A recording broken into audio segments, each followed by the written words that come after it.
नमस्कार दोस्तों। जब भारतीय जनता पार्टी की सरकार दिल्ली में बनी तो अलग अलग मौक़ों पे दिल्ली की मुख्यमंत्री और मंत्रियों ने जल भराव को लेके बड़ी बड़ी बातें कही। कहा गया बहुत प्लानिंग कर रहे हैं, मैनेजमेंट कर रहे हैं, पूरा देख रहे हैं, इस बार पानी नहीं भरेगा। और दिल्ली में पानी भरा और खूब भरा। मज़ेदार बात ये रही कि पानी भरने के बावजूद भारतीय जनता पार्टी के नेता लगातार मीडिया में कहते रहे नहीं पानी तो भर ही नहीं रहा। और उसके बाद परसों इतना पानी दिल्ली में भरा कि कनॉट प्लेस में दुकानों के अंदर पानी चला गया, जनपथ में दुकानों के अंदर पानी चला गया, सदर बाजार में दुकानों के अंदर पानी चला गया। मुख्य मार्ग दिल्ली के डूब गए और प्रकृति ने बता दिया कि भाई जलभराव हो रहा है। मगर इसके बावजूद आप देखें तो भारतीय जनता पार्टी के मुख्यमंत्री और इनके जो नेता हैं वो अभी भी ये कह रहे नहीं कोई जलभराव नहीं हुआ। तो अब प्रकृति ने एक दूसरा तरीका निकाला पूरी दुनिया को बताने के लिए कि जलभराव हो रहा है। और वो क्या है? दिल्ली के अंदर मलेरिया के आंकड़े पिछले 10 सालों के आंकड़ों को पार कर गए। मलेरिया क्यों होता है?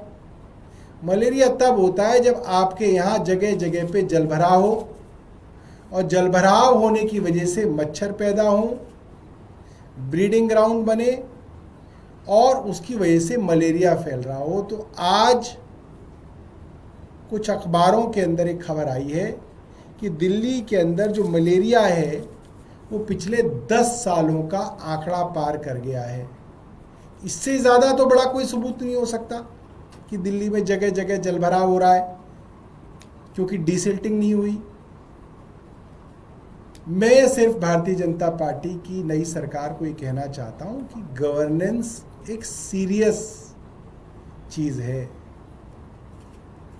आपको ये मौका 27 साल बाद इसलिए मिला क्योंकि 1993 से 98 तक जो आपने सरकार चलाई, जो आपने दिल्ली में किया, 3 मुख्यमंत्री बदल के, उसके बाद दिल्ली वालों ने हाथ जोड़ दिया आपसे कि भैया भारतीय जनता पार्टी नहीं चाहिए दिल्ली में। मगर अब जब ये 27 साल बाद आए हैं, अब भी कोई सीरियस गवर्नेंस नहीं दिख रही। हवाई बातें, बड़बोलापन, बात बात पे दूसरों की टांग खींचना, पुरानी सरकार को कोसना और जो बेसिक मैनेजमेंट थी जो दिल्ली में हो रही थी वो भी खराब होती जा रही है। मैं इनको ये कहना चाहता हूँ कि जो मलेरिया और डेंगू के मामले हैं ये सीरियस मामले हैं। इसके ऊपर अब आप सीरियसली काम करना शुरू कीजिए। अब आप इस चीज़ में मत रहिए कि साहब पानी भर ही नहीं रहा, ये तो आम आदमी पार्टी झूठ बोल रही है, हमने तो बहुत बढ़िया इंतज़ाम किया। नहीं, पानी भी भर रहा है और मलेरिया भी फैल रहा है। वो आंकड़े हमारे नहीं हैं, ये केंद्र सरकार के आंकड़े हैं। तो अब आप इन पे सीरियसली काम कीजिए क्योंकि ये दिल्ली वालों के स्वास्थ्य से जुड़ा हुआ सीधा मामला है। मेरे साथ संजीव झा जी भी हैं, वो अपनी बात रखेंगे।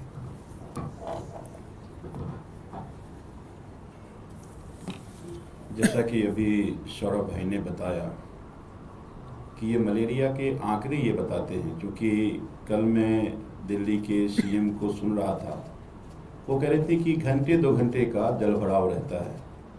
तो मलेरिया कोई घंटे 2 घंटे जलभराव में तो पैदा नहीं होता, उत्पन्न नहीं होता। तो इसका मतलब जलभराव है। अभी हाईकोर्ट ने भी कहा कि जलभराव चूंकि समन्वय नहीं है डिपार्टमेंट का, उसका ये परिणाम है।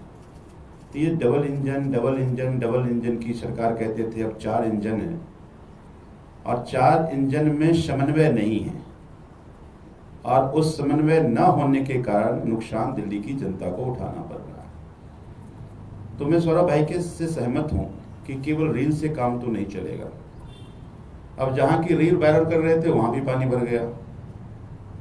3 दिन पहले अभी सौरभ भाई ने ही कहा था कि मिंटो ब्रिज को एक तरह से एक साम्राज्य बना दिया जाए वहाँ पर, लेकिन जिस मिंटो ब्रिज की रेल बनी वहाँ भी पानी भर रहा है।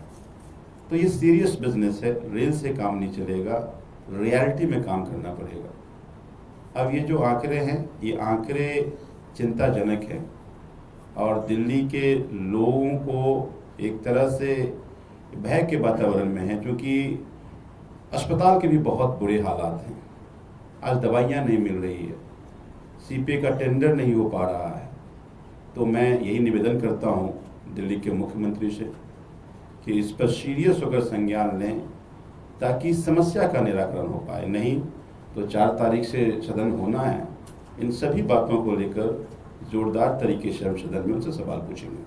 सौरभ जी, एक सवाल है। आज से दिल्ली सरकार ने कूड़े से आज़ादी करके अभियान चलाया है। इस दौरान वो एक डीसीडब्ल्यू के दफ्तर पहुंची तो कहा कि वहाँ पर गंदगी हटाई, कहा कि आपने जो है अधिकारियों के जो दफ्तर है उन पर ध्यान नहीं दिया, खर्चा नहीं किया, इसलिए बुरे हालात में काम कर रहे हैं और दिल्ली सरकार नया सचिवालय बनाएगी।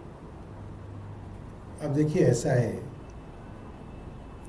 अभी मई में ही इन्होंने सफाई का एक अभियान पूरी दिल्ली में छेड़ा था और बहुत ढोल बजाया था कि हम पूरी दिल्ली को साफ कर देंगे। कुछ दिन फोटोग्राफ भी भेजी गई, वीडियो भी भेजी गई और उस सफाई अभियान का नतीजा ये है कि दिल्ली में मलेरिया के आंकड़े 10 साल के रिकॉर्ड को तोड़ चुके हैं। अब ये दोबारा जो है, दूसरा जो है सफाई का अभियान इन्होंने चालू कर दिया है। अगर सेक्रेटेरिएट नया बनाना है तो रेखा जी बना ले, इसमें हमें कोई तकलीफ नहीं है। वो तो जब अपने घर में 14 एयर कंडीशनर लगा रही थी तब भी हमें उसमें कोई तकलीफ नहीं थी। वो तो खुद ही उन्होंने टेंडर दिया, खुद ही उस टेंडर को वापस ले लिया। तो नया सेक्रेटेरिएट बनाना है तो बना लें, हमें इसमें कोई दिक्कत नहीं है। इसके लिए बहानेबाजी की जरूरत नहीं है, बोल दें कि मुझे नया सेक्रेटेरिएट चाहिए, बना लीजिए। सर, एक सवाल और है। सत्येंद्र जैन का एक मामला था मानहानि का, उस पर कोर्ट ने ईडी की फटकार लगाई है और कहा है कि उनके घर में बरामदगी को लेकर गलत तथ्य पेश किए गए। देखिए, ये मामला डिफेमेशन का मामला है, जिसमें उस वक्त के मंत्री सत्येंद्र जैन साहब के घर पे ईडी ने रेड की। रेड के अंदर ना सोना मिला, ना सोने के सिक्के मिले, मगर ईडी ने एक षड्यंत्र के तहत, एक गलत भावना के तहत लिखा कि सत्येंद्र जैन एंड अदर्स के यहाँ इतने करोड़ रुपए, इतने सोने के जेवर और इतने सोने के सिक्के मिले। एंड अदर्स, सत्येंद्र जैन क्या नहीं मिला सोना, एंड अदर्स क्या मिला। और जो भारतीय जनता पार्टी की सांसद हैं, उन्होंने एक टीवी के एक इंटरव्यू के दौरान कह दिया कि सत्येंद्र जैन के यहां मिला, इतना सोना मिला, इतने सिक्के मिले, इतने करोड़ रुपए मिले।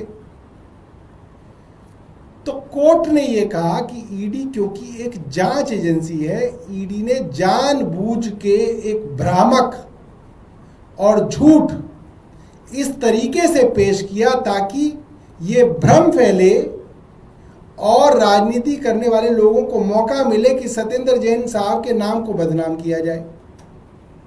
ये ईडी के लिए बड़ी हिदायत है और ये दिखाता है कि ईडी राजनीतिक दुर्भावना से काम तो करता ही है, राजनीतिक दुर्भावना से ट्वीट भी किए जाते हैं ताकि उनका जो इस्तेमाल है राजनीतिक दुष्प्रचार के लिए किया जाए, जो कि ईडी को नहीं करना चाहिए था। और क्योंकि जो भारतीय जनता पार्टी की सांसद बांसुरी स्वराज खुद वकील हैं, ईडी की वकील रही हैं, मैं नहीं समझता कि वो इतनी नासमझ हैं कि जहां पे सत्येंद्र जैन एंड अदर्स लिखा है उसको वो सत्येंद्र जैन के नाम पे टिका दें। तो मेरे हिसाब से उन पे मुकदमा चलना चाहिए और बाकी जो है, जो कानूनी कार्रवाई है वो जैन साहब करेंगे।